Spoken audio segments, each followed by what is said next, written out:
नमस्कार, स्वागत है आपका तहलका इंडिया न्यूज में। आपके साथ मैं हूं दिग्विजय सिंह चौहान। उत्तराखंड आज देख रहे हैं आप। उत्तराखंड आज में खबरों का सिलसिला शुरू करें उससे पहले नजर डाल लेते हैं इस वक्त की हेडलाइंस पर।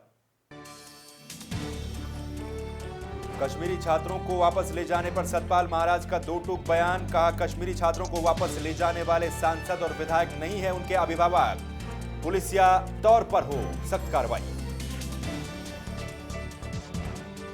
नमामि गंगे और राष्ट्रीय राजमार्ग प्राधिकरण के तहत धर्मनगरी हरिद्वार को मिल रही है 5800 करोड़ से ज्यादा की सौगात। केंद्रीय मंत्री नितिन गडकरी पहुंचे हरिद्वार। कार्यों का किया जाएगा लोकार्पण और शिलान्यास। सीएम त्रिवेंद्र सिंह रावत भी रहेंगे मौजूद। देश के शहीदों को श्रद्धांजलि अर्पित करते हुए हरिद्वार के तीर्थ पुरोहितों का बड़ा ऐलान। अस्थि विसर्जन के एवज में नहीं ली जाएगी दान दक्षिणा। ब्रह्मकुंड में राजस्थान के रहने वाले और पुलवामा आतंकी हमले में शहीद सीआरपीएफ के जवान हेमराज मीणा का हुआ अस्थि विसर्जन। और रुड़की में हुए जहरीली शराब कांड के बाद आबकारी विभाग पूरी तरह से सतर्क। पेंट की दुकान पर की गई छापेमारी, लाखों का अवैध कीमती थिनर किया गया बरामद।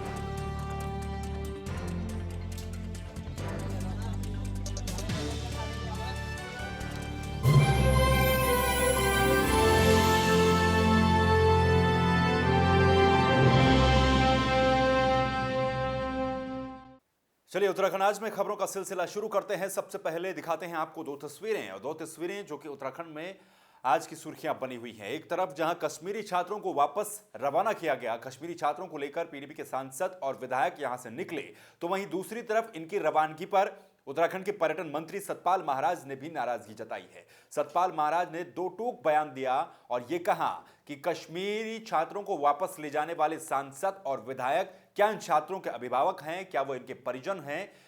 ये स्पष्ट रूप से एक गैर कानूनी काम है। साथ ही सतपाल महाराज ने यह भी कहा कि इनके खिलाफ केस दर्ज किया जाना चाहिए। किस आधार पर कश्मीरी छात्रों को वहां से आए हुए पीडीपी के सांसद और विधायक उन्हें अपने साथ ले गए हैं। तो आपको बता दें कि कश्मीरी छात्रों को लेने यहां पर कश्मीरी सांसद और विधायक आए थे, जिन्होंने कि सुरक्षा का हवाला दिया था और यह कहा था कि इन छात्रों को हम वापस इसलिए ले जा रहे हैं क्योंकि सुरक्षा के मद्देनजर यह बेहद जरूरी है। और इसके बाद सतपाल महाराज ने इस पर नाराजगी जताई है। दो तस्वीरों में आपको दिखा रहे हैं, एक तरफ छात्रों की रवानगी तो दूसरी तरफ कश्मीरी छात्रों की रवानगी पर सतपाल महाराज की नाराजगी।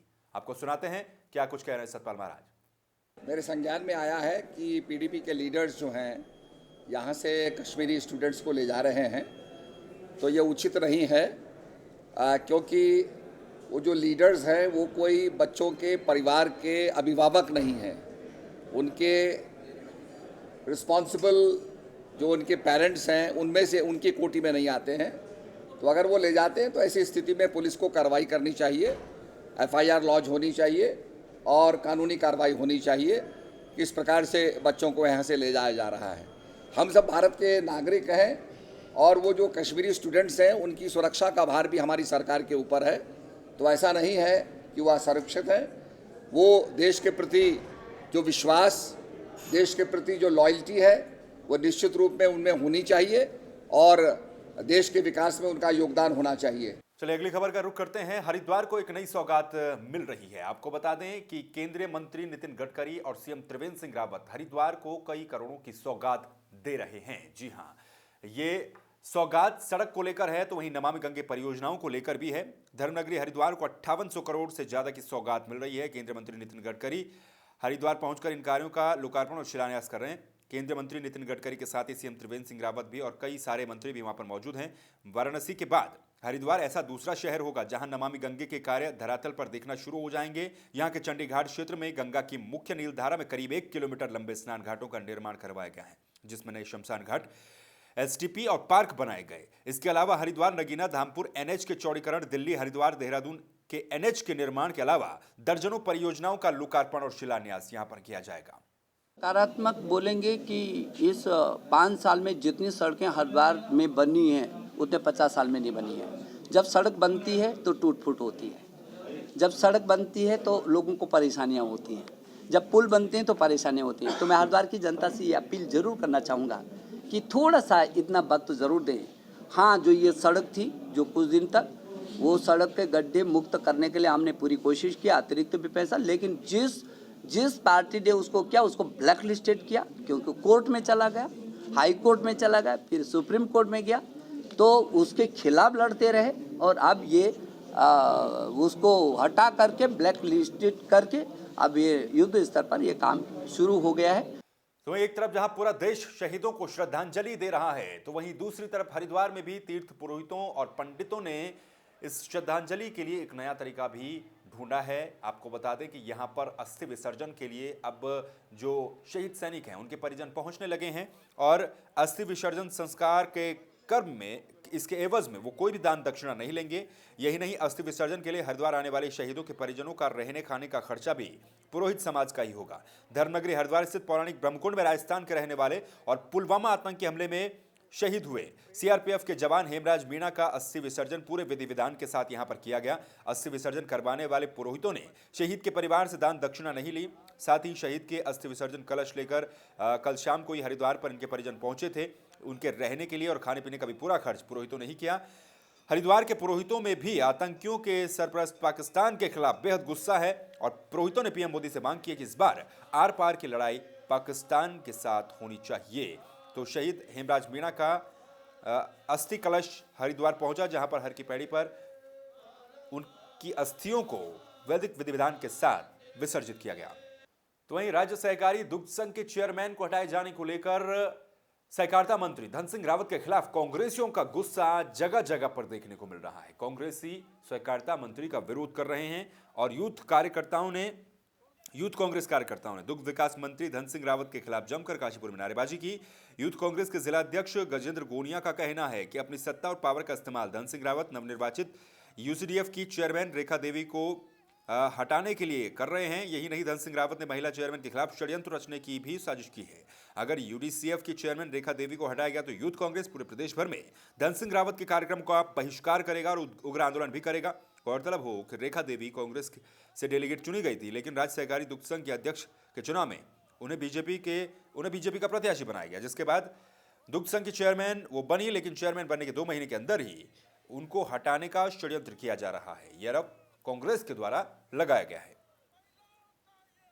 तरीके से भाजपा आज सत्ता के नशे में चूर होके महिलाओं के खिलाफ इनके मंत्री इतने अभद्र भाषा का प्रयोग कर रहे हैं और लोकतांत्रिक तरीके से गठित राज्य दूध संघ को ये अपने सत्ता के आड़ में जिस तरीके से भाजपा डेलीगेटों से इस्तीफा लेके ये राज्य दूध संघ को भंग करने में लगे हैं, उसके विरोध में हमने पुतला फूंका है। हम ये मांग करते हैं कि अगर ये लोकतांत्रिक तरीके से गठित राज्य दूध संघ को भंग करेंगे सत्ता की आड़ में, तो युवा कांग्रेस सड़कों में इसका प्रदर्शन करेगी और इसका पूरा मामला पूरे प्रदेश स्तर में उठाएगा। जैसे आज हमने जिला स्तर में उठाया, हमने पूरे जिले में हमने आज का विधानसभा मुख्यालय में हमने इसका पुतला दहन करवाया। अब खबर विकासनगर से है। विकासनगर में शहीद जवानों को और अर्धसैनिक बलों को पेंशन दिए जाने को लेकर और उन्हें शहीद का दर्जा दिए जाने को लेकर कई सामाजिक संगठनों ने एक ज्ञापन सौंपा। आपको बता दें, ये ज्ञापन तहसीलदार के माध्यम से सौंपा गया मुख्यमंत्री के नाम। इस मौके पर काफी संख्या में सामाजिक कार्यकर्ता तहसील कार्यालय में एकत्रित हुए।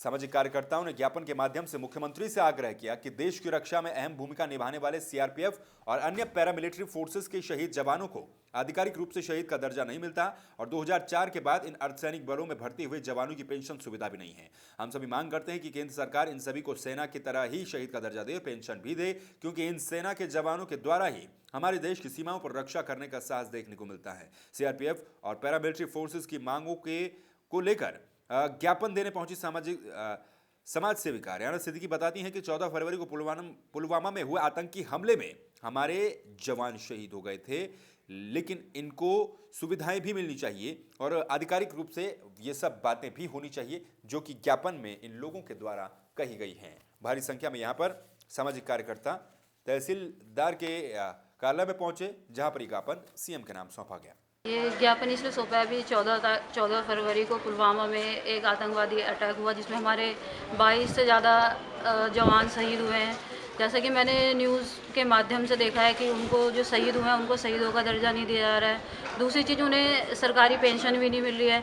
अगर वो हमारे देश के जवान बॉर्डर पर इस तरह से शहीद हो रहे हैं तो मैं ये चाहूँगी कि जो आर्मी को सुविधाएं मिल रही हैं वो उनको भी मिले, क्योंकि जो सीआरपीएफ के जवान शहीद हुए हैं उनको पेंशन मिलनी चाहिए और शहीदों का दर्जा मिलना चाहिए। इसलिए हम ये तहसीलदार साहब के माध्यम से हमने प्रधानमंत्री को एक ज्ञापन दिया है। आज हमने ज्ञापन दिया तहसीलदार साहब के माध्यम से प्रधानमंत्री जी को।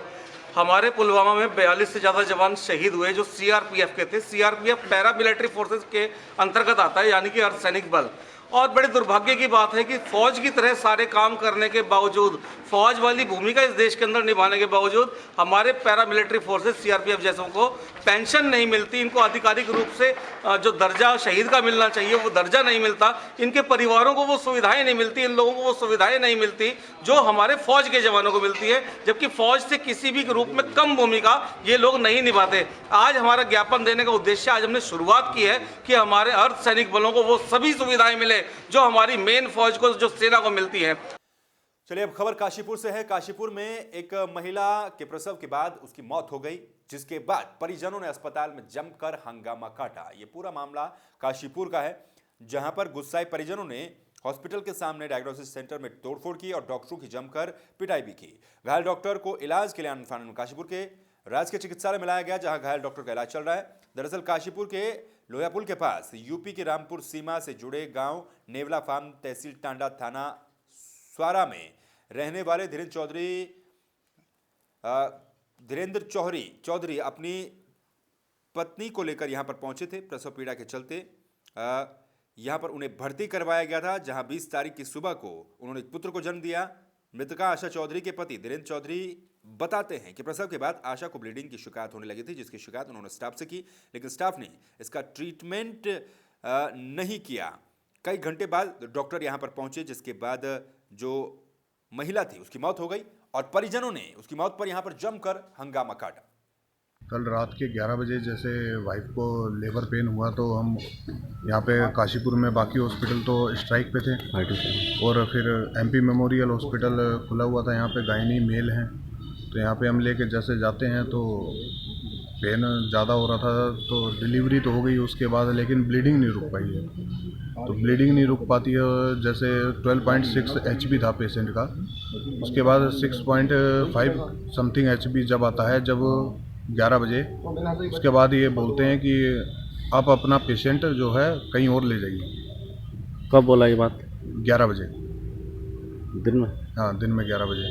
उसके बाद हमने रेफ़र बनाया, तो हमारा जैसे पेशेंट यहाँ से निकला हॉस्पिटल से, रास्ते में ही उसकी डेथ हो गई थी। शाम करीब 6 बजे हमें सूचना मिली कि एमपी मेमोरियल हॉस्पिटल में कुछ लोग तोड़फोड़ कर रहे हैं। सूचना मिलने पे पुलिस टीम को भेजा गया, तो पता चला कि एक महिला की मृत्यु का मामला था, जिसमें उस महिला की डिलीवरी हुई थी एमपी मेमोरियल हॉस्पिटल में, लेकिन ब्लीडिंग न बंद होने के कारण उसे मुरादाबाद रेफ़र के लिए भेजा गया था। और वहाँ पहुँचने पर उस महिला को मृत घोषित कर दिया गया था, जिससे थोड़ा सा उनके परिजनों में आक्रोश था और वो वहाँ पर बातचीत करने आए थे। लेकिन उसी बीच पता चला कि उनके द्वारा जो है डॉक्टर मंतोष बनर्जी के साथ मारपीट कर दी गई है। तो उस तुरंत मौके पर टीम ने पहुंचकर भीड़ को हटाया और स्थिति को कंट्रोल में लिया। खबर उत्तराखंड के इस बुलेटिन में यहां पर रुक रहे हैं छोटे से ब्रेक के लिए, लेकिन ब्रेक के उस पार भी खबरों का सिलसिला जारी रहेगा।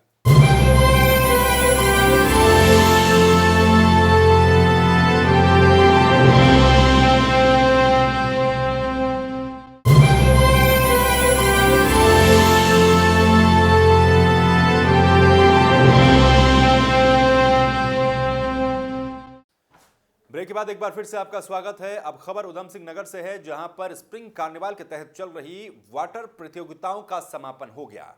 यह समापन मंडलायुक्त राजीव रौतेला ने किया।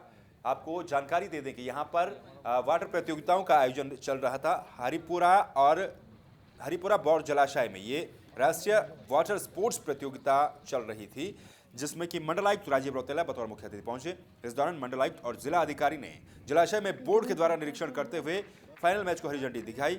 और साथ ही इस अवसर पर मंडलायुक्त ने कहा कि उत्तराखंड में पर्यटन की अपार संभावनाएं हैं। उन्होंने ये भी कहा कि बौर जलाशय क्षेत्र को पर्यटन के क्षेत्र में बढ़ावा देने के उद्देश्य से वाटर स्पोर्ट्स का आयोजन यहाँ पर करवाया गया, ताकि मानचित्र में हरिपुरा और जलाशय को भी यहाँ पर स्थान मिल सके। उन्होंने कहा कि निकट भविष्य में इस जलाशय में नेशनल और इंटरनेशनल वाटर स्पोर्ट्स भी करवाई जा सकेंगे। उन्होंने कहा कि टिहरी झील में जल क्रीड़ा आयोजित करवाने के लिए जो व्यवस्थाएं की गई हैं, जल्द ही भविष्य में हरिपुरा बौर जलाशय में भी यही व्यवस्थाएं की जाएंगी। साथ ही पर्यटन की गतिविधियों को बढ़ाने के लिए 13 जिले 13 डेस्टिनेशन के तहत भी काम किया जा रहा है। चलिए अब उधम सिंह नगर के खटीमा से खबर है, जहां पर बनबसा वन प्रभाग को एक बड़ी कामयाबी मिली है। यहां पर वन्य जीवों की तस्करी से जुड़े हुए एक मामले में वन विभाग की टीम को बड़ी कामयाबी मिली है और इसके तहत एक कार्रवाई भी की गई है। पुलिस और वन विभाग ने 3 आरोपियों को 11 किलो और 600 ग्राम टाइगर की हड्डियों के साथ गिरफ्तार किया है। चोरगलिया क्षेत्र के नंधौर वन रेंज से लाए गए ये आरोपी तस्कर बाघ की हड्डियों को नेपाल में बेचने जा रहे थे। चंपावत जिले के बनबसा में पुलिस के द्वारा बीते रोज एक व्यक्ति को पूर्व सूचना के आधार पर बाघ की 11 किलो 600 ग्राम हड्डियों के साथ गिरफ्तार किया गया, जिसको पुलिस ने वन विभाग के सुपुर्द कर दिया। वहीं वन विभाग ने सितारगंज निवासी पकड़े गए आरोपी रईस अहमद सलमानी से पूछताछ के आधार पर उसके 2 अन्य साथियों को भी गिरफ्तार किया। तीनों आरोपियों से पूछताछ के आधार पर वन विभाग को पता चला कि पकड़े गए आरोपियों ने टाइगर के अवशेषों को चोरगलिया क्षेत्र के नंधौर क्षेत्र से प्राप्त किया। वन विभाग का कहना है कि प्रथम दृष्टया टाइगर की मौत पॉइजनिंग से हुई है ऐसा लगता है, लेकिन वन विभाग इस प्रकरण की विस्तृत जांच करेगा। फिलहाल पकड़े गए आरोपियों के खिलाफ खटीमा वन रेंज में वन अधिनियम के तहत यह मामला दर्ज कर दिया गया है। चलिए अब खबर रुड़की से है, जहां पर एक जमीन पर कब्जा हटाने गई पुलिस को एक महिला के भारी विरोध का सामना करना पड़ा।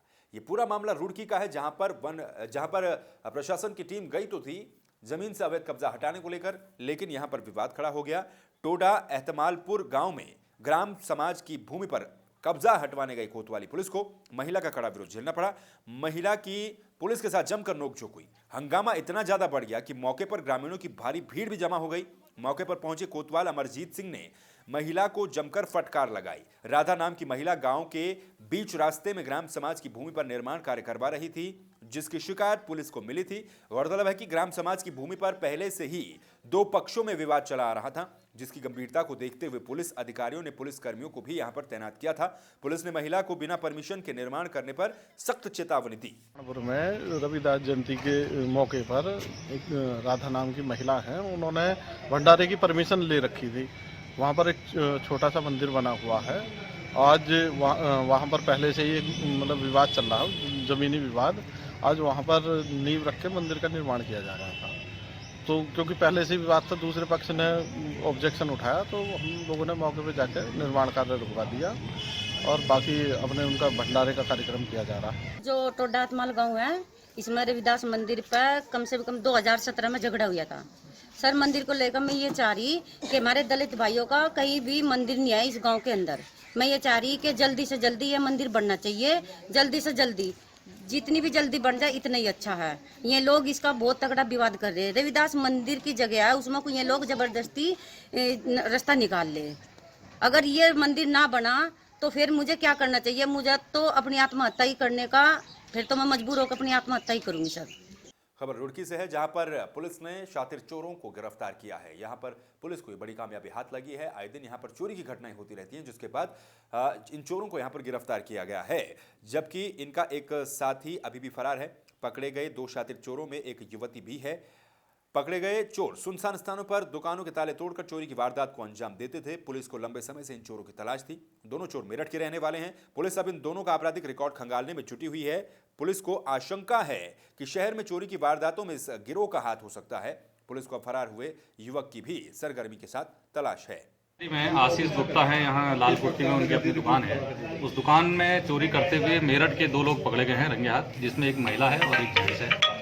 ये कल ही मेरठ से आए हैं रेलवे स्टेशन पर और उसके बाद ये इन्होंने रात में प्रयास किया तो रंगे हाथी गिरफ्तार हुए। इनका आपराधिक रिकॉर्ड जानकारी की जा रही है। अभी राहुल जो है उसकी एक क्राइम मिला है उसका, जो मेरठ में चोरी में जेल गया और बाकी अन्य थानों में भी तलाश किया है। ये मेरठ में थाना टीपी नगर के रहने वाले हैं, ये दोनों महिला भी और जेंट्स। सर रिलेशन का जानकारी की जा रही है, कोई रिलेशन की क्लियर पता नहीं है, लेकिन शादीशुदा नहीं है आपस में। कोई इनसे आला नकल है, जिसमें प्लास और लोहे के रॉड वगैरह जिनसे ताला तोड़कर चोरी करते हैं, वो बरामद। तो वहीं हरिद्वार में पुलिस ने एक बाइक चोर गिरोह का भंडाफोड़ किया है। इस बाइक चोर गिरोह के भंडाफोड़ होने के बाद 12 बाइकें भी इनसे बरामद की गई हैं। ये बड़ी कामयाबी हरिद्वार में पुलिस को मिली है, जो कि बहादुराबाद, ज्वालापुर, बिजनौर और दिल्ली से चुराई गई बाइकें थी। जबकि पुलिस अभी भी पूछताछ कर रही है। हो सकता है कि और भी बाइकें इनके पास हों, उनको बरामद किया जाए। हरिद्वार के वरिष्ठ पुलिस अधीक्षक जन्मेजय खंडूड़ी का कहना है कि जिन 3 लोगों को गिरफ्तार किया गया है, उनके पास से 12 बाइकें बरामद की गई। पुलिस टीम को 2500 रुपए का इनाम भी दिया जाएगा। एसएसपी जन्मजय खंडूड़ी ने बताया कि पकड़े गए चोरों को न्यायालय में पेश कर जेल भेजा जाएगा और जरूरत पड़ी तो रिमांड पर भी लाया जाएगा। पकड़े गए बिजनौर के आरोपी राम नारायण का कहना है कि वो पारिवारिक मजबूरियों के चलते 3 महीने से इस काम को कर रहे हैं। उनका कहना है कि वो नकली चाबियों से लॉक खोलकर इन बाइकों की चोरी किया करते थे। हरिद्वार में जो ये हिंटरलैंड है जिसमें कि बहादुराबाद, ज्वालापुर, रानीपुर आता है, यहाँ पर आए दिन बाइक चोरी की शिकायतें मिलती हैं। तो आज ज्वालापुर कोतवाली द्वारा 3 अभियुक्तों को गिरफ्तार किया गया है जिनके के पास से 12 बाइकें बरामद हुई हैं। ये एक इंटरस्टेट गैंग है क्योंकि इनके जो हमें 12 बाइकें बरामद हुई है उसमें 4 बाइकें ज्वालापुर और बहादुराबाद थाने से कनेक्ट हो रही हैं। बाकी 7 बाइकें इनके द्वारा बिजनौर जनपद से चुराई गई थी और 1 बाइक दिल्ली से भी चुराई हुई है। तो कुल मिलाकर 12 बाइकों का अभी तक 12 बाइकें हमको बरामद हुई हैं। इनसे पूछताछ जारी है और इनसे पूछताछ में ये भी हम पता करेंगे कि इनके साथ इनका और कोई साथी तो इन्वॉल्व नहीं है और इनका एरिया ऑपरेशन इसके अलावा कहीं और है या नहीं है। बस 2 बाइक मैंने इसके साथ में उठाई और 2 इसके साथ में उठाई हैं।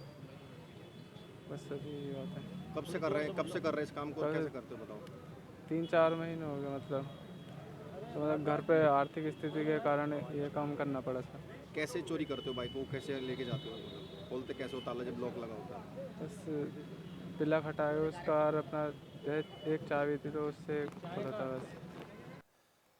तो वहीं प्रदेश में क्लिनिकल एस्टेब्लिशमेंट एक्ट के विरोध में प्रदर्शन लगातार जारी है। डॉक्टरों की नाराजगी इसको लेकर लगातार देखने को मिल रही है। हरिद्वार में भी ये नाराजगी काफी ज्यादा अब देखने को मिल रही है, जहां पर डॉक्टर हड़ताल पर रहे। लक्सर के प्राइवेट डॉक्टरों और लैब संचालकों ने भी बुधवार को हड़ताल शुरू कर दी। उन्होंने ज्ञापन देकर केंद्र सरकार से मांग की कि पुराने अस्पतालों को एक्ट में छूट दी जाए। हड़ताल से मरीजों को दिन भर इधर से उधर भटकना पड़ा। मरीजों का कहना है कि निजी चिकित्सालय बंद होने से भारी दिक्कतें उठानी पड़ रही हैं। साथ ही आपको ये भी बता दें कि क्लिनिकल एस्टेब्लिशमेंट एक्ट के विरोध में कई जगहों पर प्रदर्शन चल रहे हैं। कई जगहों पर डॉक्टर नाराजगी जता रहे हैं, कार्य बहिष्कार किया जा रहा है और हरिद्वार के लक्सर में भी इसी तरह से देखने को मिला। तो वहीं रुड़की में हुए जहरीली शराब कांड के बाद से ही आबकारी विभाग और पुलिस प्रशासन लगातार अब सचेत है। कई जगहों पर छापेमारी की जा रही है तो कड़ी निगरानी भी हर जगह पर रखी जा रही है। इस सतर्कता के तहत एक पेंट की दुकान से अवैध रूप से रखे गए लाखों की कीमत के खतरनाक थिनर को इन्होंने बरामद किया, जबकि आरोपी दुकानदार को भी आबकारी विभाग की टीम अपने साथ ले गई। आबकारी विभाग की इस कार्रवाई से शहर के व्यापारियों में दिन भर हड़कंप मचा रहा। जहरीली शराब कांड के बाद आबकारी विभाग की यह बड़ी कार्रवाई मानी जा रही है। गौरतलब है कि रुड़की के आधा दर्जन गांव में जहरीली शराब से 41 लोगों की मौत हो गई थी, जिसके बाद शासन प्रशासन ने जिला अधिकारी और जिला आबकारी विभाग के साथ मिलकर तमाम जगहों पर यह कार्रवाई की है।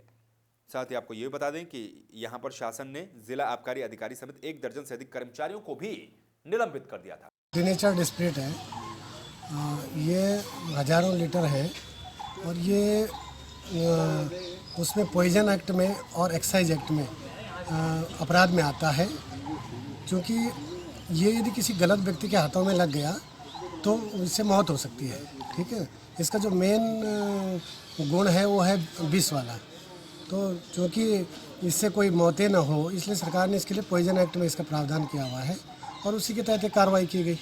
व्यक्ति का पोजीशन पावर 2 लीटर दी गई है, इसकी कीमत लाखों में होगी। उत्तराखंड आज के इस बुलेटिन में फिलहाल के लिए बस इतना ही, लेकिन बाकी खबरों के लिए आप लगातार देखते रहिए तहलका इंडिया न्यूज। नमस्कार।